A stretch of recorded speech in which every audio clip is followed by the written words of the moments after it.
Ladies and gentlemen, good day and welcome to Ganesh Housing Corporation Limited Q2 FY22 earnings conference call hosted by Go India Advisors.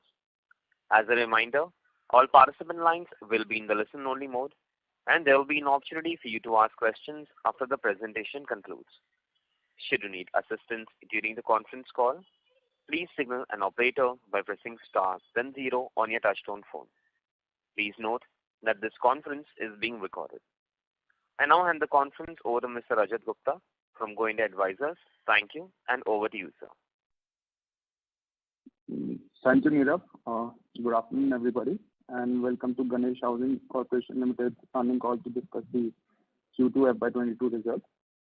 We have on the call with us today Mr. Rajendra Shah, Chief Financial Officer, Mr. Neeraj Kalavatia, Vice President Finance, and Mr. Ravi, Corporate and Financial Advisor. We must remind you that the discussion on today's call may include certain forward-looking statements and must be therefore viewed in conjunction with the risk that the company faces. May I request Mr. Rajendra Shah to take us through the company's business outlook and financial highlights, subsequent to which we will open the floor for Q&A. Thank you, and over to you, sir. Thank you, Rajat, and good afternoon, ladies and gentlemen. It gives us immense pleasure to welcome you all on our maiden earnings call, and I thank you all for joining us today. I hope you would have gone through our corporate presentation, which has been uploaded on exchange and company website. While we have been in real estate business for over 4 decades, we have been listed since 1993.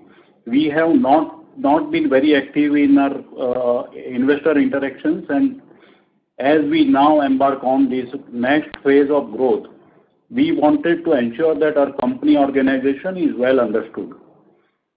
As far as outlook of real estate sector is concerned, you all are aware that the sector suffered a setback both during the first and second wave of COVID. Both demand and supply remained adversely affected during these first 2 months of April to June quarter of 2021, a period when most states remained under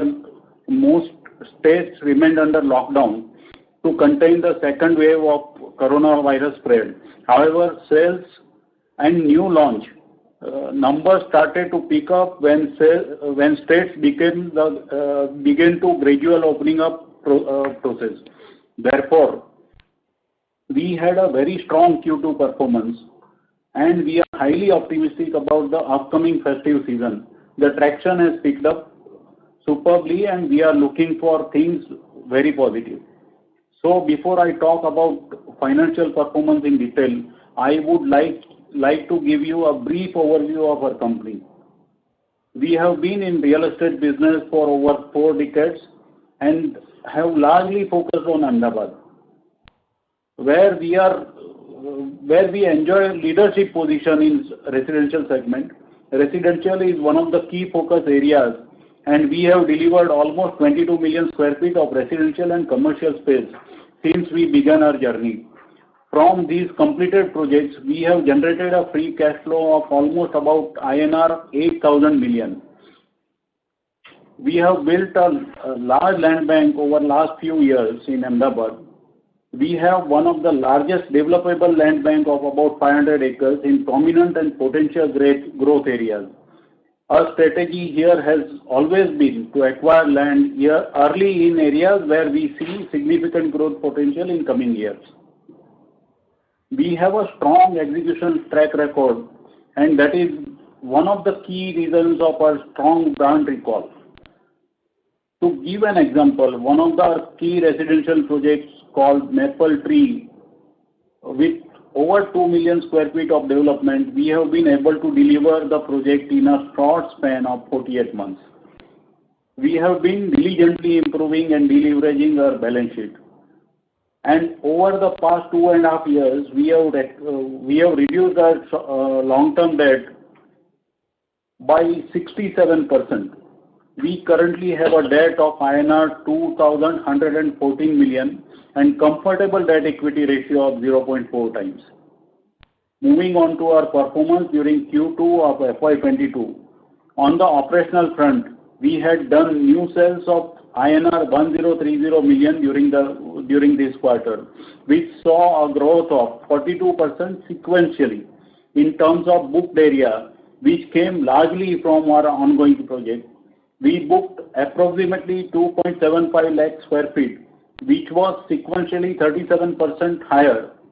So if you look at the mix of sales, the just launched projects, the projects that we have launched in last 6 months gave us 77% of the new bookings, and 23% of the bookings have come from completed projects. Additionally, our collections have also increased considerably during this quarter and stood at 573 million, which is 8% higher than the last quarter. Also, if I must give you one more parameter in yardstick, 8% of the sales have come from units which are costing less than 50 lakhs. 69% of the sales have come from units which are costing between 50 to 100 lakhs, and rest of the sales have come from units which are costing more than 100 lakhs. As of September 2021, as of September 2021, we have unsold inventory of 0.23 million sq ft in ongoing project, which we consider to fetch INR 890 million in current market scenario. Also, ending September 2021, we have unsold completed inventory of 0.1 million sq ft, which we value the same at 450 million. I will briefly touch upon Q2 FY22 financial performance. Our revenue has increased 4x on YOY basis, and our top line was INR 739 million versus INR 146 million last year same time. We maintained a high EBITDA margin of 40%. Margins have remained healthy due to various cost-cutting measures that have been adopted across the project by the company, along with the sales and marketing functions which are being digitally optimized. Our debt has been reduced from INR 5076 million last year to INR 2114 million currently. Ongoing and upcoming projects in key locations of Ahmedabad provides us with great comfort and visibility of cash flow, which keeps us on track to deleverage further.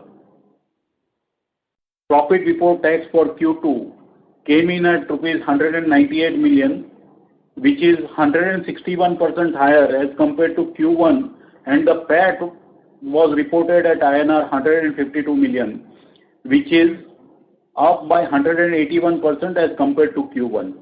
I will now briefly touch upon our future growth prospects and guidance. We have a strong and robust project pipeline of 4 residential and 2 commercial projects. These projects are being launched in phased manner, with 2 projects being launched in next 6 to 12 months, 3 projects being launched in next 12 to 24 months, and 1 project will be launched after 24 months, that is between 2 and 3 years from now. The expected sales value of these projects put together will be between INR 4,000 rupees per square feet to INR 5,000 rupees per square feet. We expect that our ongoing project will generate a cash flow of around 2,300 million over next 3 years. With this, I request the floor to be opened up for questions and answers. Thank you. Thank you very much. We'll now begin the question and answer session. Anyone who wishes to ask a question may press star and 1 on their touchtone telephone. If you wish to remove yourself from the question queue, you may press star and 2. Participants are requested to use handsets while asking a question. Ladies and gentlemen, we will wait for a moment while the question queue assembles. Participants, you may press star and 1 to ask a question. The first question is from the line of Nabil from Nabil Enterprises. Please go ahead.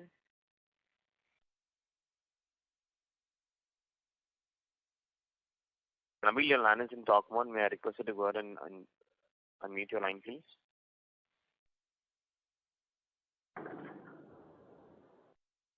Naveel, can you hear us?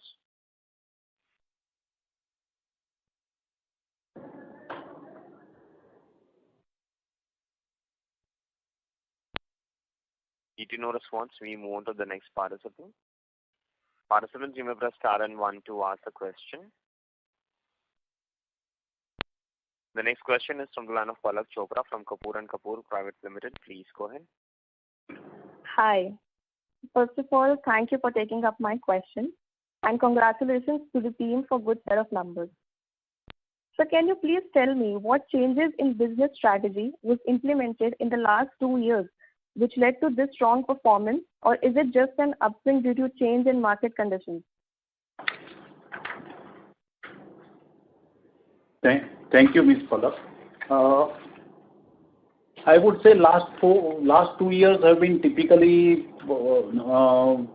bad for company because of few reasons, which I would like to narrate some of them.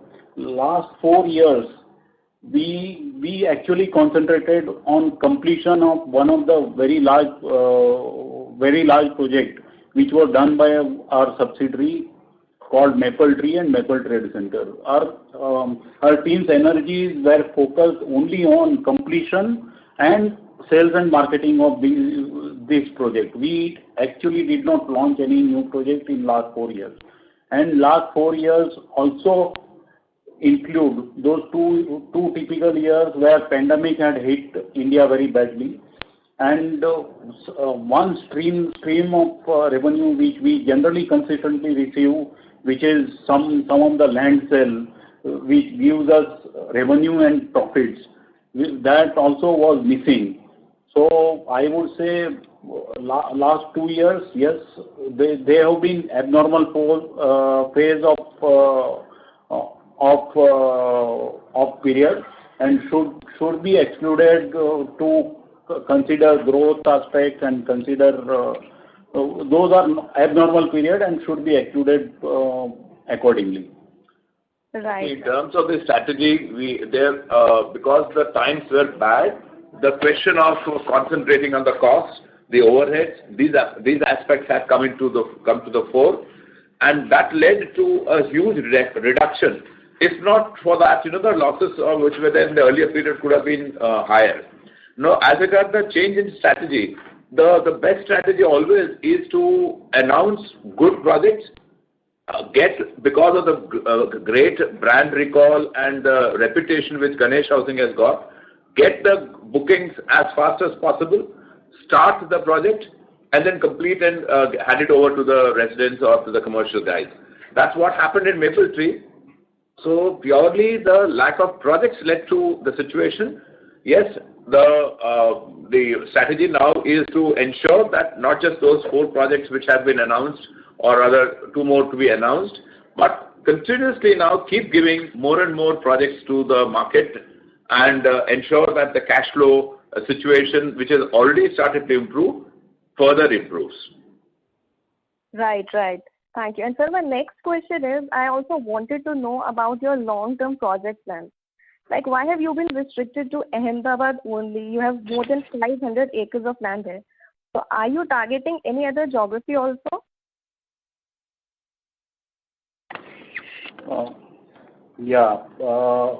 First of all, as of now, we have about 500 acres of land which is aggregated, which is there in our hand. Even if we don't acquire any, for hypothetical question, even if we don't acquire any new land parcel, these 500 acres of land will keep us busy for at least 7 or 8 years to come. And as you know that Ahmedabad has been a focus area and growth sector of India recently. Recently you have seen infrastructure of Ahmedabad, which is one of the best in India, so to reckon with. And we expect economy of Ahmedabad and market of Ahmedabad to improve and outpace other markets in India. And hence I think nobody knows what is going to happen in future. But yes, as of now, in medium term, we don't have any plan to expand into other cities other than Ahmedabad. Okay, sir. And one last Just to add from Rajendra Bhai, if you see, for last 2 years, the dynamics are changing. Now it is being rated as one of the top 5 business destination of the India. And if you just track across the country, the topmost developers of the countries are now exploring their development in Ahmedabad. So we don't need to go anywhere outside Ahmedabad. Rather, people who are the largest developers of the country, they are not trying to move into Ahmedabad. So that itself shows the potential of Ahmedabad for next 5 to 10 years. Right, sir. Right. So one more question is, can you please tell what is your average cost of borrowing? If you could just please give a number. And also, with significant debt reduction and enhanced liquidity, is there any chance that our credit rating goes up and our cost reduces further? See, our average cost of borrowing as on the quarter closing this last quarter was 14.5%. And we are currently in the mode of accelerated repayment, where we are going ahead of in terms of our repayment schedule by at least by 1 year. So that actually is helping us to reduce cost of borrowing a little more. So definitely that will help us in both in terms of the lower cost of borrowing as well as the reduction of the finance cost for this year as against whatever we have estimated as per the schedule. That is the one part. Secondly, that definitely if you see last 2 financial year where the reported numbers has not that been encouraging, and as compared to that, the first 6 months has been very promising numbers, and we are expecting this trend to continue for this closing financial year also.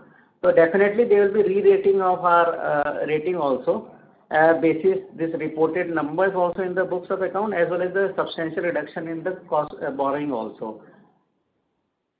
Right. Thank you. That's all from my side. Thank you. Participants, you may press star and 1 to ask a question. The next question is from the line of Srishti from Wellwin Computers and Electronics. Please go ahead. Yeah, hi sir. Am I audible? Yes. Yeah, Srishti. Yeah, sir. Thank you for giving me this opportunity and congratulations on the strong numbers. So I just had few questions. First is on the debt side. How are you shaping up the capital structure for the company? Are you planning to go completely debt-free? Because we are seeing significant debt reduction in the balance sheet over the last couple of years. Or do you have any plans on raising more working capital loans for newer projects that may be coming in near term? So any light on that? Yeah. See, we in a real estate sector, as you would very well know, I don't think there'll be ever a situation of a completely zero debt at all. However, there are situations where when large projects are announced and the bookings are done faster, and which has happened, let's say, for Ganesh Housing, the last 2 projects, the bookings have been 100%, and the second one also about 70% in a span of just 2 months. When such things happen, yes, there can be a cash flow situation which can lead to a complete repayment of debt and come to a debt-free situation. But moment, let us say, some larger project is announced, let's say something like a township or some SEZ, there could be certain borrowings, but as far as the strategy is concerned, we have fixed up that we would not want to go overboard in that. We will be well containing it within probably the 1:1 debt equity ratio, and better still, the cash flow wise, whatever we say, we probably will form a formula for cash flow related debt. But otherwise, I don't think we'll ever go to those peak debt of 790 crores which we have seen. That I think is a thing of the past for sure. Yeah. Okay. And second is on the peers and who are all major competitors, and how do you see competition in this sector as of now? And do you think that already established players will be benefiting more in terms of growth as the supply is being absorbed from a few limited players only right now? See, from a competition side, you see there are many good players who are operating in this market. And largely, if you see the trend in the real estate in Ahmedabad market, most of these developers are pocket-centric, especially the branded players, where they do the land pooling on a particular area. They accumulate a land over a period of time and develop a project one by one in that area, so that they have a better reach and command over that area. And same is with us also. Like we have a very huge land bank in the two particular pockets, and where we command everything in terms of the sales also, in terms of the pricing also. And that way, Malaki, competition among the larger players are very less, because obviously most of the players are operating in their own pockets. And in terms of the smaller players, now you see with the implementation of the RERA and GST, most of these smaller players are now out of the market. They are either non-compliant, or they are not able to cope with the kind of the requirement of the governance in this issue. So they are already wiped out almost eventually. So that we don't see them as a competition at all. So Srishti, just to add to what Neeraj has just said, real estate is such a sector where confidence, public confidence in the real estate developer is the maximum which attracts any buys or any new project sales. So the brand value and Ganesh Housing's, let's say, the reputation which is there of delivering absolutely on time and giving projects which have been far better than what the competitors have been giving out, probably will attract more customers as compared to the competitors. And generally, the 3-4 brands will attract, and rest of them will see the growth, because upsurge in the real estate, but definitely not as good growth as these well-established brands. Yeah. Okay, sir. Thank you for explaining in such a detail. I'll come back in the queue if I have more questions. Thank you so much. Thank you. Participants, you may press star and 1 to ask a question. The next question is from the line of Preeti Singh from Value Investments. Please go ahead. Hi, everybody. Thank you for taking my question. So I have a couple of them. So what is the strategy on commercial assets, and will you be looking to build a large rental portfolio?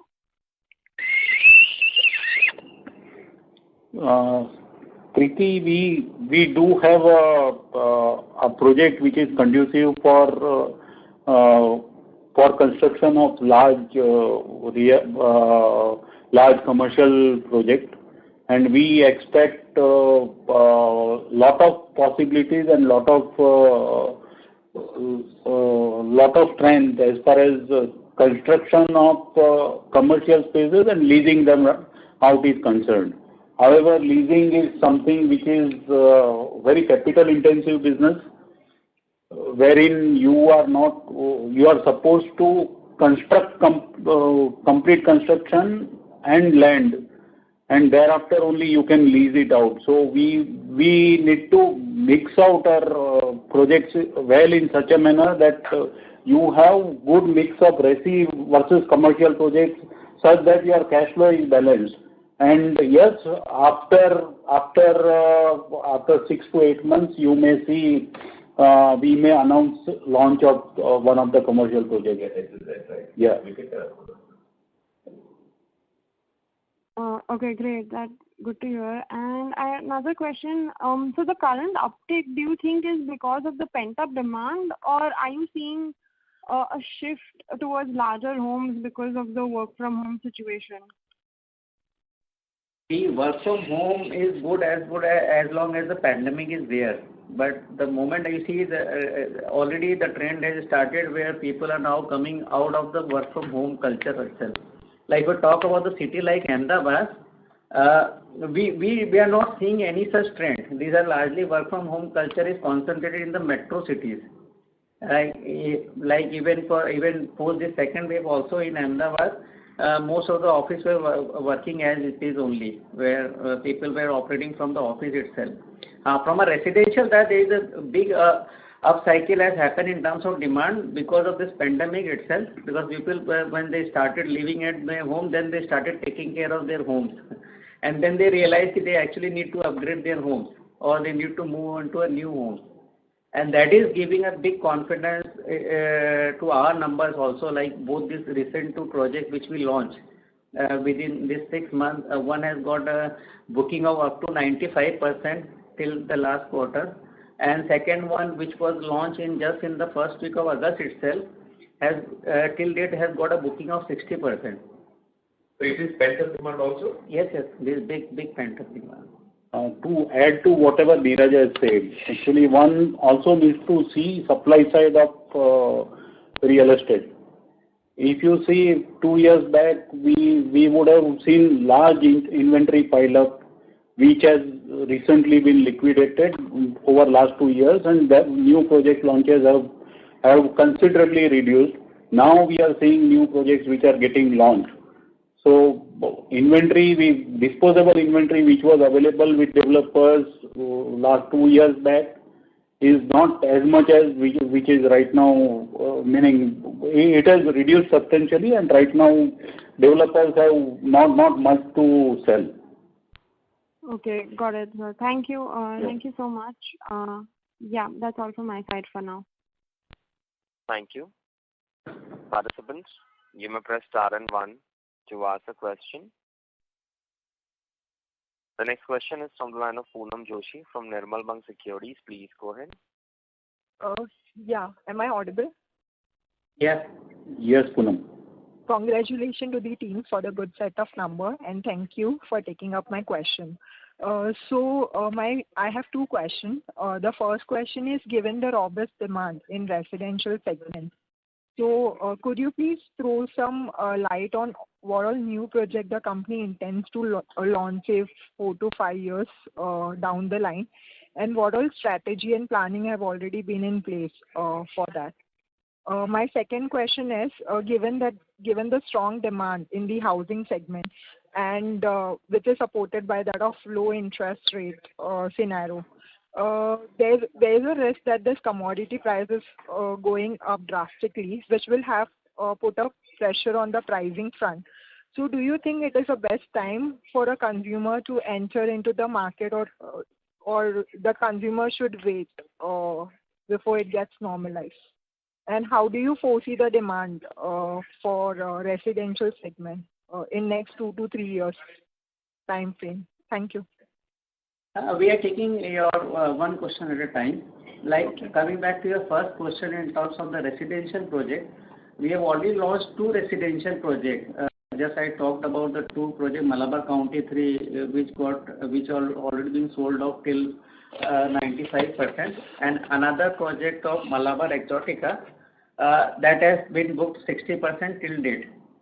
And along with that, we are now coming with another project, Malabar Retreat, which we are targeting to launch somewhere in the quarter ending in the month of December itself.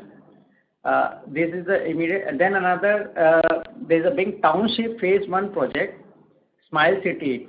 That is also we are planning within our time horizon of next 1 year. The first phase is expected to be started, and that will be a big cash cow for we are expecting to be in terms of our future cash flow generation.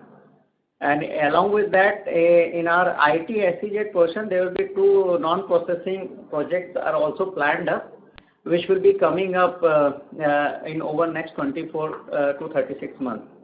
Those also will be residential. Those 2 will be also the residential. So we have a good lined up of the project. These are the projects which we have already finalized in terms of our planning.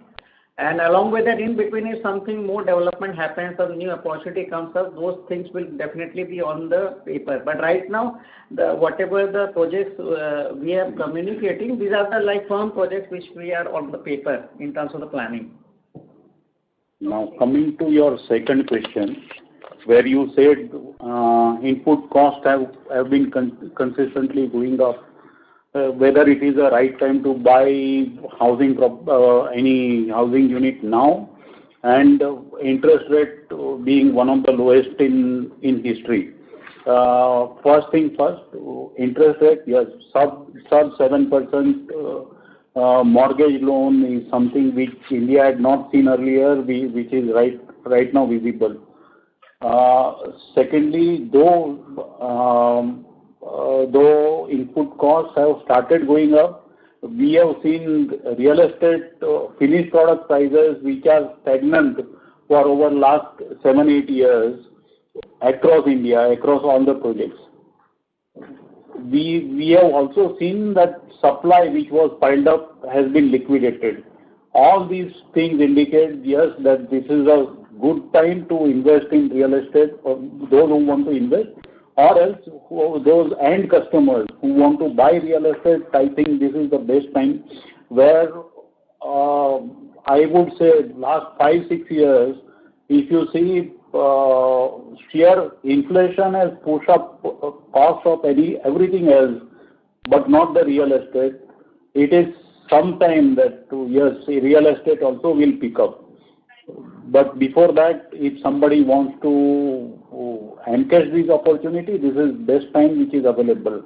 I would, just to sum up, I would say for real estate, worst is over, good has just started, and best is yet to come. Okay. Thank you.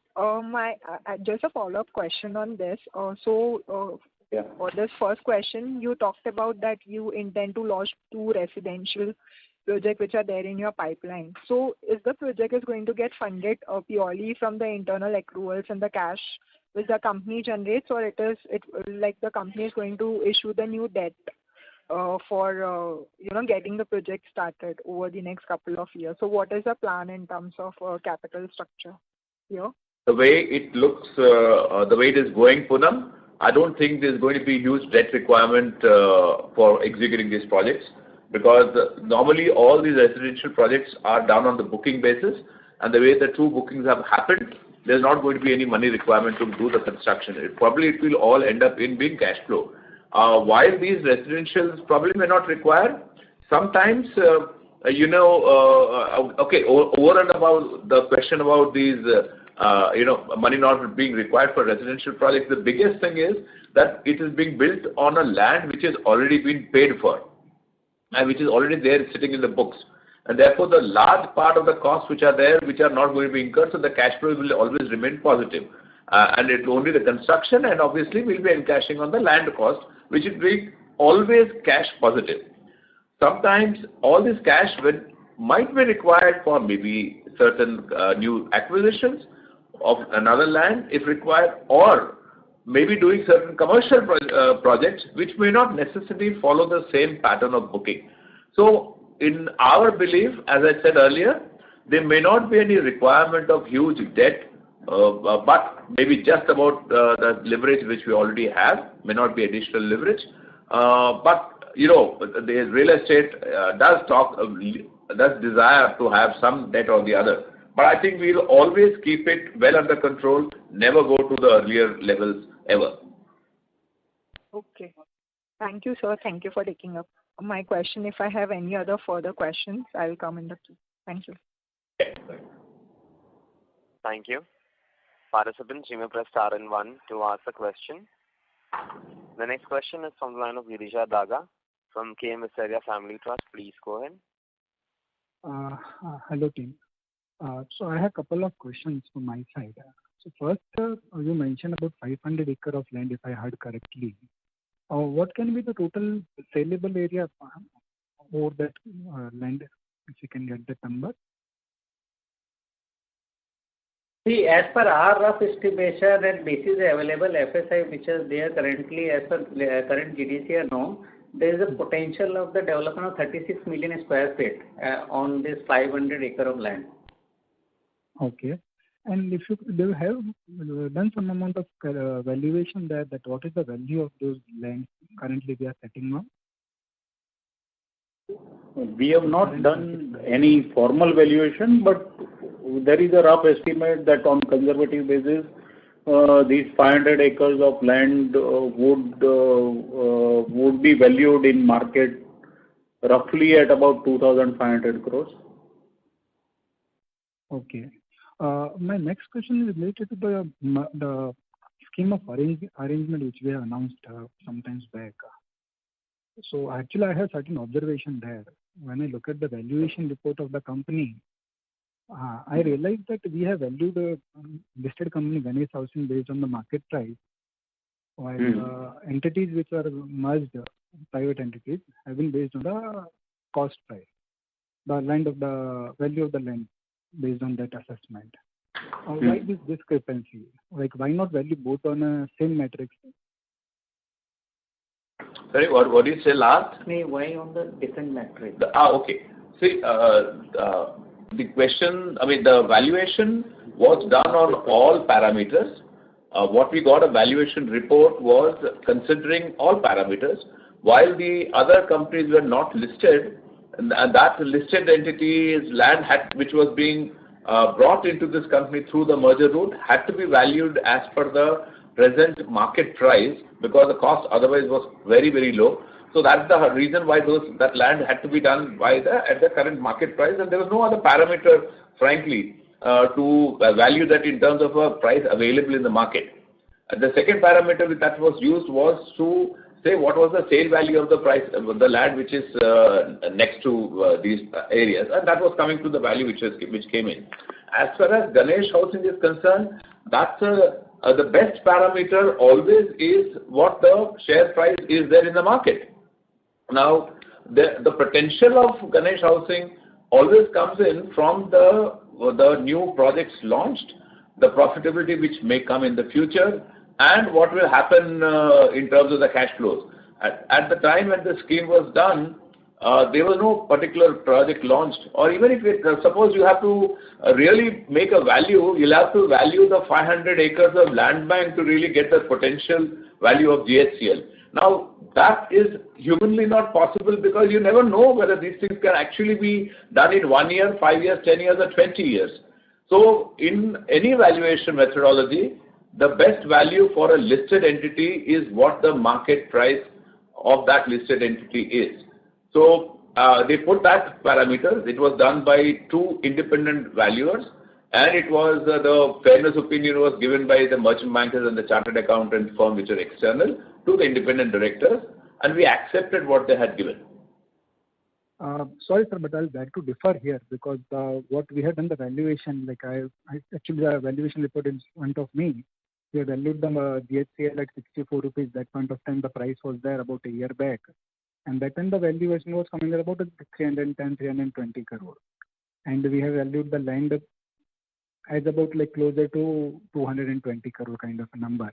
Plus we are going 10% discount, so close to 200 crore. So we had done a very high dilution for the minority shareholder. We are talking about a land value of 2,500 crore, and we are valuing GHCL for just a paltry 300 crore kind of a value. And we are merging the group entities at a 200 crore of market valuation. So it's a big injustice to the minority shareholder, isn't it? This is, Rajendra will add, but I just wanted to say that, the methodology for valuation is for listed entities also prescribed by SEBI, the stock exchange valuation method, where they talk about the lows and highs of the previous 6 weeks and the 3 months and all. I think that was also considered in that. And yes, you want to add, Rajendra. Giri, did I get your name very clearly? Yeah. See, I would like to say here one thing. If somebody who understands Ahmedabad real estate market, for him it will be easier to understand this. The land which is coming in is as a result of amalgamation of 3 companies is located in Saltej, and land bank what we are valuing is located on outskirts of Ahmedabad. Large part of land bank which we are valuing. So it is like comparing the land parcel which is there in BKC with a land parcel which is there in Alibag.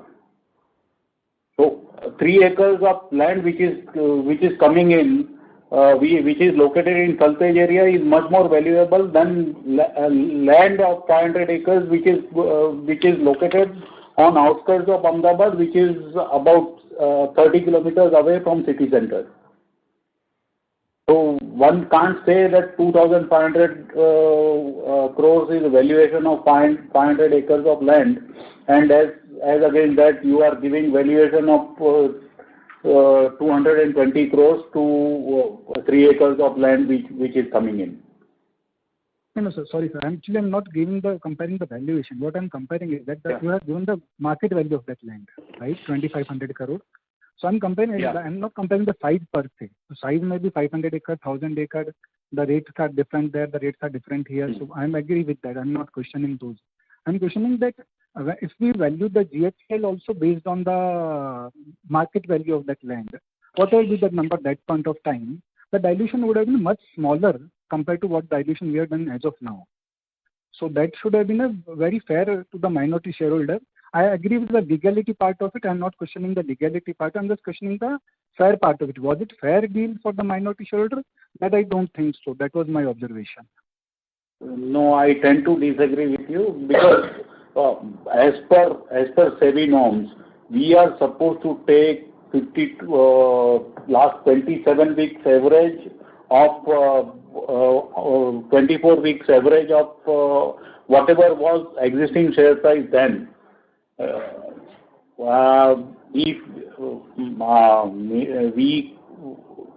We were looking for new project and we saw this opportunity wherein without raising further debt we could have got land and prime land in Ahmedabad just by diluting some equity stake. And we thought it fit, meaning we have got valuation done from registered valuers. We also have, we can get back separately also to you because there's a good note which had been prepared. I don't have it at this point in time as to what the value of the land which has actually come in is actually worth. So frankly, from one of the observations made by the independent directors was that what has come in is far cheaper than what we can actually get a value of that. So frankly, the dilution could have probably have been higher, but it was limited to this. But what we can do is, we will take this in far more details. It's a very good question which we actually value and we would like to clarify from a minority shareholder's perspective because that's one thing which we have uppermost in mind, that minorities have to be given their dues. So I think it deserves a better and more detailed answer than what we are giving here. Let us take that offline. Sure, sir. Let's connect offline. Thank you. Participants, you may press star and one to ask a question. Next question is from the line of Srishti from Wellwin Computers and Electronics. Please go ahead. Yeah. Hi, sir. Thanks for the follow-up opportunity. So I just had two questions. First, on the slide 7 of the presentation, it is mentioned that revenue booked till date is rupees 2,500 crores. So I'm assuming that in the last 40 years, this is the total sales in the last 40 years. And now we are planning for almost 3,000 crores till FY26. So in next 5 years. So is this my understanding correct for the revenue booking side? Yeah, your understanding is correct. This is largely, if you see, this 25,000 million is figure relating to last 30 years over a period of time. And if you see the dynamics of Ahmedabad, Ahmedabad has always been rated as a tier 3 city where your value of the units has always been on a lower side as well as the size of the project has always been the lower side.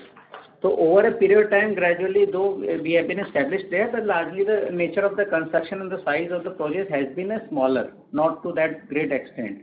And as compared, if you see the trend of last 8 to 10 years, now actually the upliftment of Ahmedabad in terms of the size of the units, the value of the units as well as the size of the project also, that has increased phenomenally.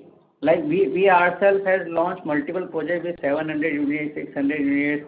Our targeted project also are something like where we offer larger number of units in a single project.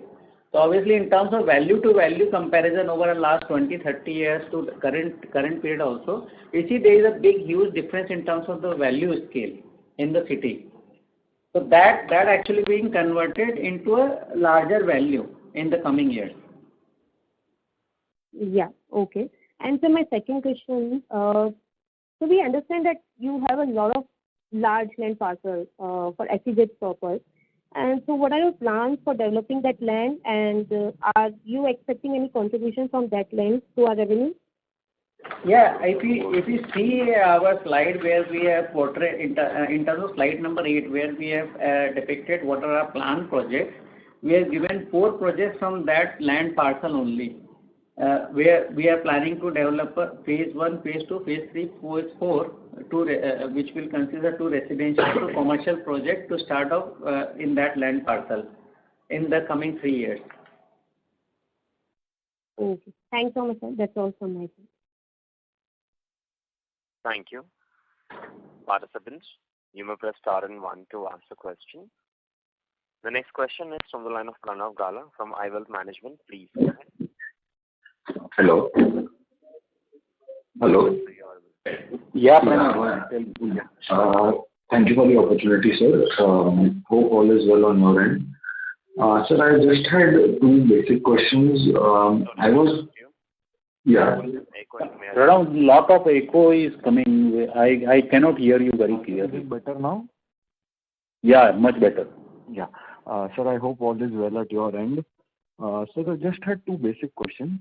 So one is, I was seeing the presentation on slide number 12. We had given sales of worth 103 crores and which was at 0.27 million square feet of sales. So I'm assuming this is pre-sales. If you could just help me with the pre-sales of the last year as well and the last quarter as well, please.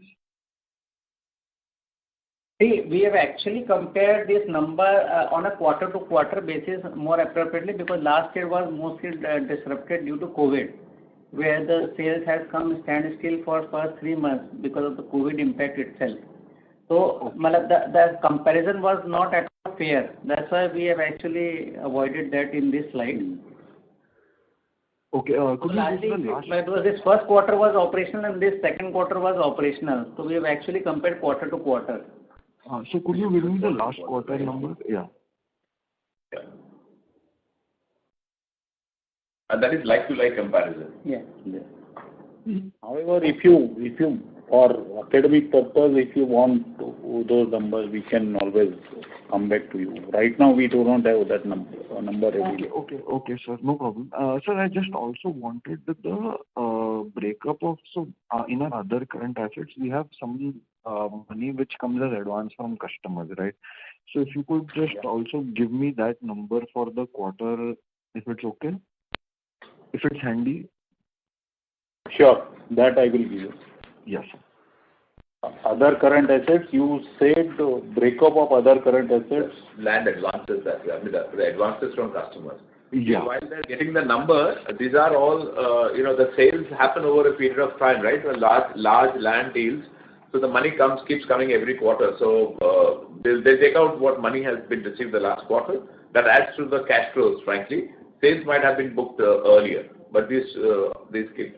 So some advances are there and some will be happening over a period of time, right? Okay. So it is like if You'd like to take the question? Yeah. Hello? Here is the number. Please, you can go ahead with the next question. He's taking over now. So, I actually just wanted a little broader view. So, like I was hearing you all saying that we have a few more projects coming up. So, sir, in the 500-acre land, by when are we expecting? What is the broader view that we have as to how to utilize that entire land of 36 million square feet, and as to when it will be, what are the phases that we are going about in that? Please, slide number 7. I'm coming back to your first question where you talked about the last year, this quarter number. In terms of this pre-sale number, last year, the same quarter, it was 0.1 million. And in terms of the value, it was 4.23 million. Okay. So largely the sales was disrupted during last year. Okay, and the same would be for the previous quarter? Yes, because first 2 quarters last year was completely disrupted in the real estate market. Because most of if you see this thing, what we call, the first 3 months were completely locked down. and then it was followed by a very gradual release of the lockdown. So obviously, the real estate sector was one of those sectors which was massively impacted because of this COVID issue. Right. And sir, are we seeing any price increase in our part of the area? I mean, in Ahmedabad itself? Recently, there have been certain price We have recently seen our Malabar Exotica project, which is not very far away from Malabar 2, which we have recently completed and delivered. Malabar 2 average sale price was roughly about 3,300 rupees, and Malabar Exotica is being sold at about 3,800 rupees a square feet. That is average realization right now. So yes, we have seen about 20% increase in real estate prices in our projects. Great. And going forward, are we seeing this trend continue going forward? As in when, I mean, on ground is that what you're seeing? Yes, very much so. We expect this to continue because, as I told in my earlier address, real estate prices have remained subdued or stagnant for last 7 to 8 years. And real estate is one of the asset class which generally gives, over very long term, it gives positive returns. So these 8 months of stagnancy will catch up somewhere, and yes, we will see real estate prices continuously going up for medium to long term. Okay. Thank you so much, sir. Yes. Thank you. A request to all participants, please limit to one question per participant. If time permits, please come back in the question queue for a follow-up question. The next question is from the line of Poonam Joshi from Nirmal Bang. Please go ahead. Hello. Hi, Poonam. Tell me. Hi. Thank you for the follow-up question. So I have one question. Given the commercial real estate segment has remained impacted during COVID times. However, for the IT segment, especially for the IT and IT-enabled services, there was a bulk of hiring happening due to the requirement of digitalization from the corporates. So I wanted your understanding, what portion of revenue does we cater, like what proportion of the revenue comes from the IT and IT segment, and given the fact that in case if we have a higher proportion of revenue coming in from that segment, are we in a good place to to position wherein we can have a good realizations in place in terms of rental income from those segments? See, in terms of our planned IT-SEZ commercial operations, where in our this next 5-year plan, we are expecting around 30% of the overall revenue will come from this IT-SEZ business activity. Okay. And are we tapping on the opportunity, or do you foresee any improvement in the lease rental realization, of what the realization we are getting it from the segment right now? Right now, the number of inquiries have increased. The last 2-3 months, the development has been very favorable in terms of this kind of development, as we have already started receiving inquiries as well as various discussions are happening on the project scale itself. We cannot dilute more information right now on this front, but there is definitely a positive development on this side. And as the way the things are moving and we are coming out of COVID environment, definitely this is the one thing, because people are now adapted to the IT technologies. So more and more such kind of projects will definitely help us to build a larger portfolio. Okay. So is it good to say that we will have a good balance out between the residential and commercial in terms of product mix? Yes. Right now, our plan is that way only, where we will balance everything. It will be a good mix of residential, then commercial, and mixed project also. Okay, got it. Thank you so much. Thank you very much. Ladies and gentlemen, that was the last question for today. I will now hand the conference over to the management for closing comments. So, Thank you, participants and Rajat and team. On behalf of Ganesh Housing, I express our gratitude and thank you very much for attending this earning call and taking interest in company.